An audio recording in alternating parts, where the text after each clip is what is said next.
આજે વિધાનસભા ગૃહમાં 31/1/2025ની સ્થિતિએ નર્મદા અને છોટાઉદેપુર જિલ્લામાં તાલુકાવાર કેટલા આંગણવાડી કેન્દ્રોના પોતાના મકાન નથી એ પ્રશ્નમાં મહિલા અને બાળ કલ્યાણ મંત્રી શ્રી જવાબ આપતા એમણે જણાવ્યું કે નર્મદા જિલ્લામાં 261 ગામોમાં 334 આંગણવાડીના કેન્દ્રો નથી.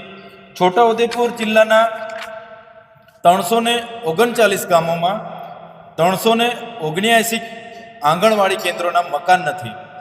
ત્યારે આરોગ્ય વિભાગ હોય, બાળ કલ્યાણ મહિલા વિભાગ હોય કે આદિજાતિ વિભાગ હોય, દર વર્ષે બજેટોમાં આટલું મોટું બજેટ હોવા છતાં આજે 30 વર્ષથી ભારતીય જનતા પાર્ટીની પોતાની સરકાર છે અને આદિવાસી બાળકોના, નાના બાળકોને બેસવા માટેના આજે મકાનો નથી, જે દુઃખની બાબત છે.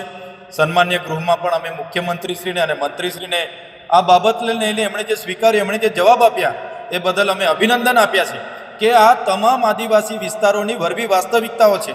આજે આદિવાસી વિસ્તારોમાં સૌથી વધુ કુપોષણની સંખ્યા પણ, કુપોષણ, અતિ કુપોષણથી પીડાતા બાળકોની સંખ્યા પણ આજે આદિવાસી વિસ્તારોમાં સૌથી વધારે છે. આનું કારણ માત્ર ને માત્ર ભારતીય જનતા પાર્ટીના સરકારમાં જે પણ બજેટો બને છે